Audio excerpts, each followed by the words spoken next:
This may be one of the greatest Spanish films of all time, a film that has defined a whole generation of filmmakers, yet remains fairly unknown to the general public. The Spirit of the Beehive, directed by Víctor Erice, and released in 1973. Mexican director Guillermo del Toro, for instance, openly admits that Spirit of the Beehive laid the groundwork for his award-winning Pan's Labyrinth, a dark fairy tale set after the Spanish Civil War under the repressive Franco regime. Similarly, The Spirit of the Beehive takes place right after the Spanish Civil War in 1940.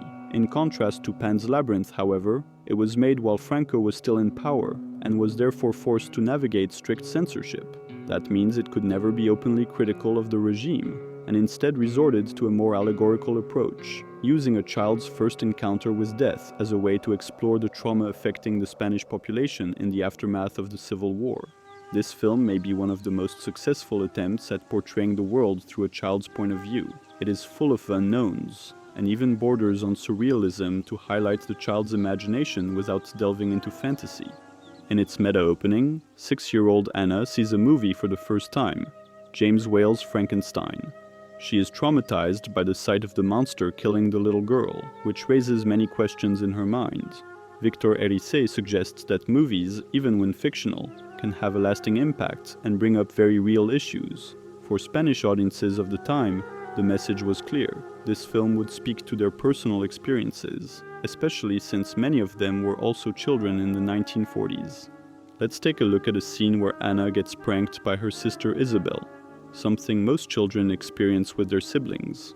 On paper, this is an ordinary situation, but within the context of Anna wondering about death and spirits, it takes on a whole new tone. Víctor Erice aligns the viewer with her apprehensive exploration of the unknown through a wide variety of stylistic devices, which create a daunting and surreal world. We open on a detail shot of the painting of Saint Jérôme. The camera slowly moves around, revealing only fragments of the painting, encouraging the audience to construct the entire picture by themselves using their imagination. Here, Erice aligns the viewer with a child's mode of exploration, placing great importance on details, while adults often overlook them in favor of the overall picture. The camera eventually shows the skull, which highlights the central question occupying Anna's mind: death.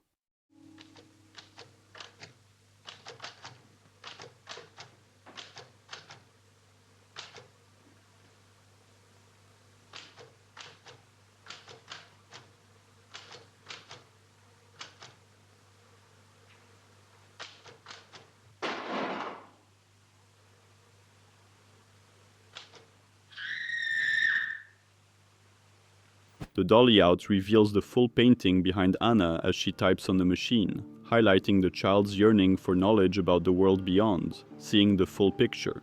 The parallel between Anna typing and Saint Jérôme writing suggests that children imitate in order to learn.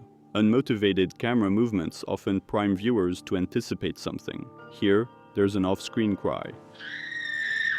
Off-screen sound effectively conveys the unknown. Since in cinema our awareness is limited to what's in the frame, we are left in the dark like Anna.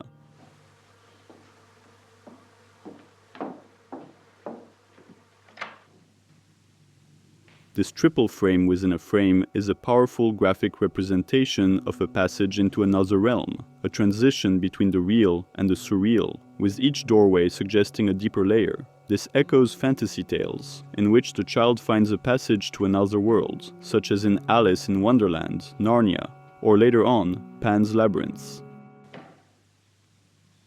Isabel!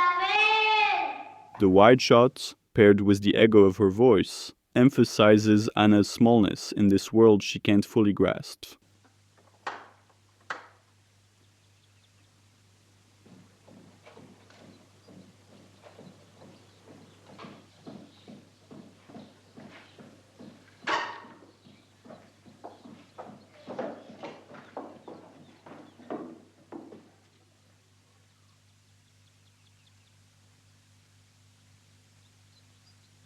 In this shot, we're expecting to be at the character's eye level, but Anna actually appears in the lower part of the frame, reminding us of her vulnerability as a little child. Ensues a point-of-view editing pattern, where we're trying to guess how Anna is reacting to the situation.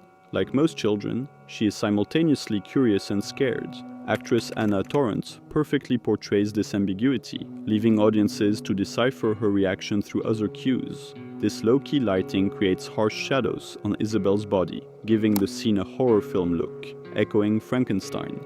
Viewers are led to assume Anna is recalling the traumatizing scene from this movie. In reaction to this genre-codified imagery, we also start to feel there could be an actual threat, rather than Isabel just simulating. The rocking chair moving on its own points to a lingering presence, maybe a spirit, or someone who just fled the scene. Isabel, anda, levántate, no seas boba. In this wider shot, the daylight coming from outside is a little more natural. We are back to a more grounded perspective to reflect Anna's conclusion that her sister is just playing around. This is an effective narrative choice because instead of falling straight for it, Anna is smart enough to recognize that she is being pranked, so viewers align with her instead of seeing her in a patronizing light. As she starts to believe that this might actually be real, we do too.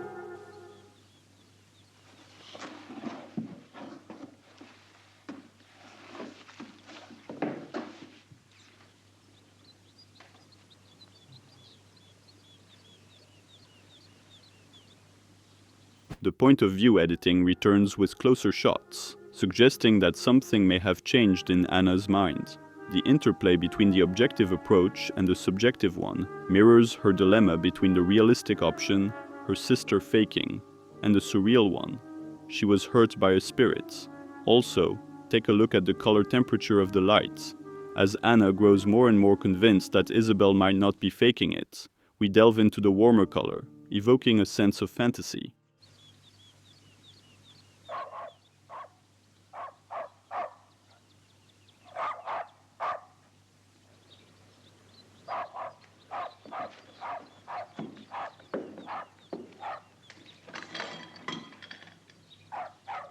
Once again, an off-screen sound, the dog barking, reminds viewers of their limited perception of the world. The dog barks as if it was seeing an intruder or feeling a spirit, as animals are often the first ones to feel things human beings can't. Anna begins to suspect that something or someone may have been there. She closes the windows. Now, the whole room is lit with the yellow tints as if it were golden hour. This signals viewers we're taking another step towards the surreal.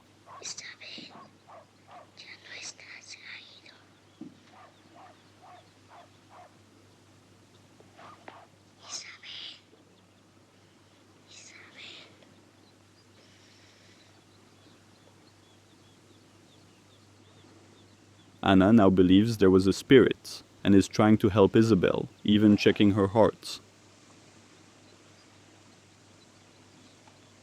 Erice teases the audience with a close-up, conditioning us to expect a reaction from Anna. Since close-ups often punctuate important narrative beats, this could suggest Isabel's heart is not beating, as opposed to staying in the wide shots, which would have implied that nothing serious was happening. Yet, Anna does not get alarmed. The dog is used as a sound cue for the presence of an unknown entity, as we wonder at whom the barks are directed. Erice seems about to give us an answer when Anna looks straight ahead, as if someone were standing in front of her, off-screen. But nothing comes of it. We are invited to entertain the idea that an unknown figure is at play, yet are not given any evidence.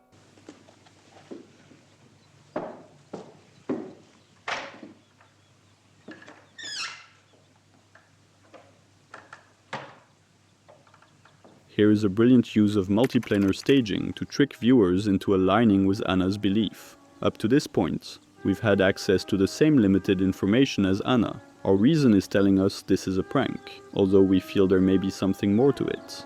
For the first time, we are given access to information she doesn't have, a clear view of Isabel while Anna is gone. Assuming this is a prank, we expect her to open her eyes. Yet, despite the camera staying on, nothing happens.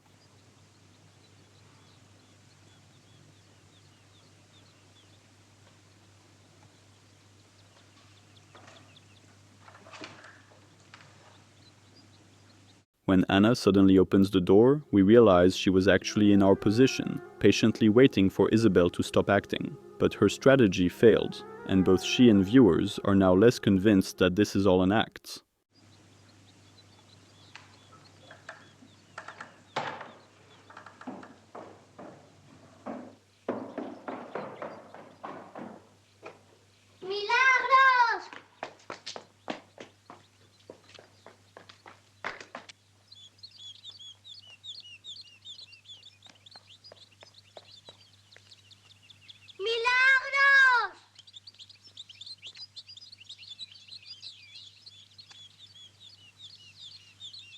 Here, Anna is at the bottom of the frame, while the common ivy in the background forms a gigantic wall. The contrast in height is intimidating. This imagery echoes fairy tales in which children have to face the imposing forests. This shot scale also conveys her isolation as she calls for the maid who does not respond, thus emphasizing her helplessness and the lack of a parental figure.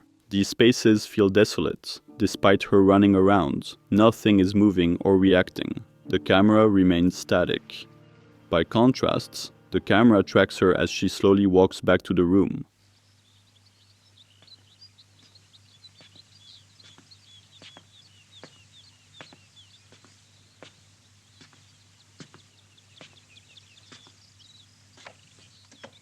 We get a close-up of Anna at her eye level, following her closely while she approaches the door. This stylistic shift provides a sense of escalation.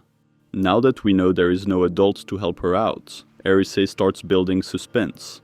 Combining a long tracking shot with a narrow field of view enhances anticipation.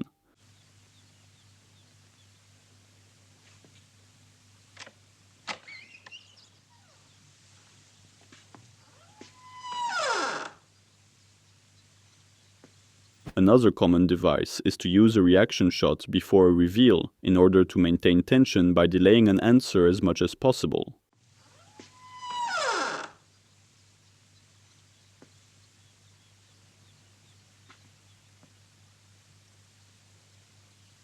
Notice the complete lack of score in this scene. Even with the reveal of Isabel's disappearance, Erice never directly tells the audience how to feel about it. The silence contributes to the ambiguity of the situation, just like Anna's reaction.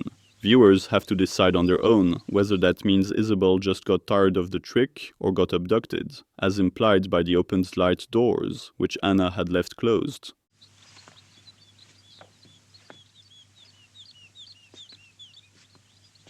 This may be the least grounded shot in the entire scene. The centered symmetrical framing is by definition less organic and more overtly stylized. The floor-level camera is an unnatural perspective, but gives power to the composition through the low angle.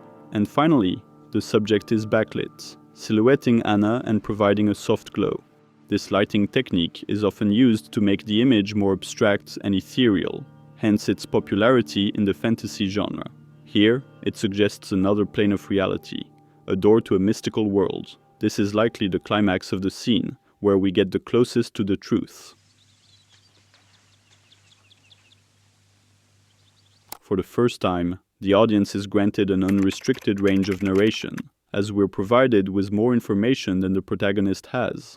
This technique builds suspense since it makes the protagonist vulnerable, ignorant of what's coming for them. The introduction of this figure would not have had the same visual impact if the composition weren't symmetrical.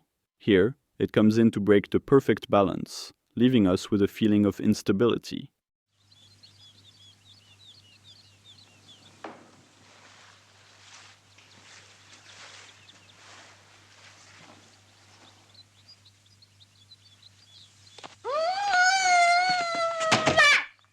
Once again, the yellow tint returns as the mysterious figure approaches from off-screen. We are diving back into the surreal, suggesting the figure is a ghostly presence. Anna looks over her shoulder as she hears the sound of something approaching. Maybe she's too terrified to turn around, or maybe young performer Anna Torrance couldn't help but anticipate this incredibly violent act, akin to suffocation. The large gloves make it all the more violent since they cover her entire face, as if an adult were abducting her.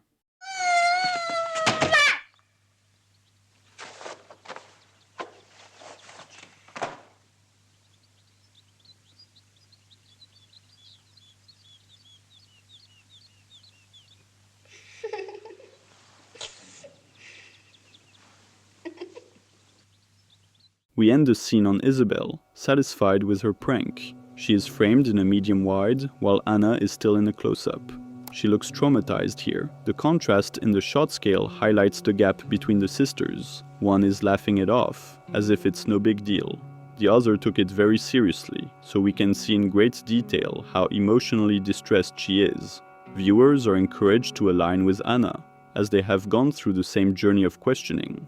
They understand her emotional reaction and feel wronged by Isabel for letting them consider there might be something more to it, even though in fact, It really was Víctor Erice who tricked us. Here's a small but impactful detail.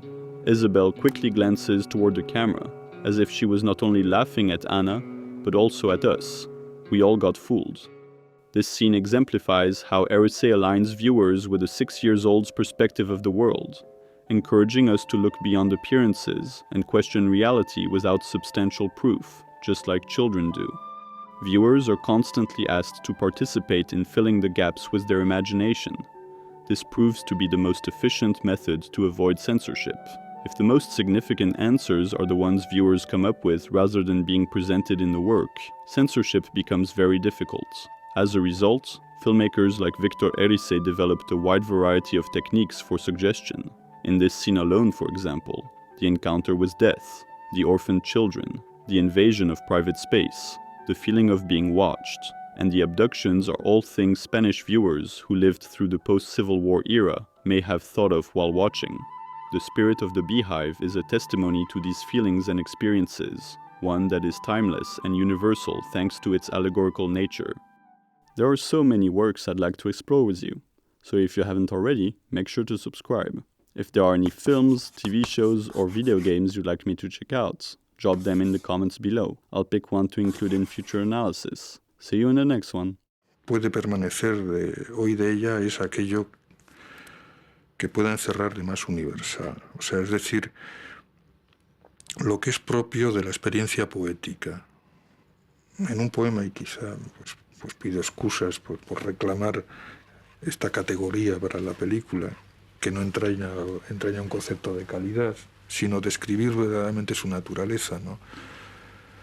De lo que trata de hablar en realidad, partiendo de la presencia del tiempo histórico, es del tiempo de los orígenes. ¿Cuál es este? Pues el que aparece en la primera mirada que lanza un niño sobre el mundo.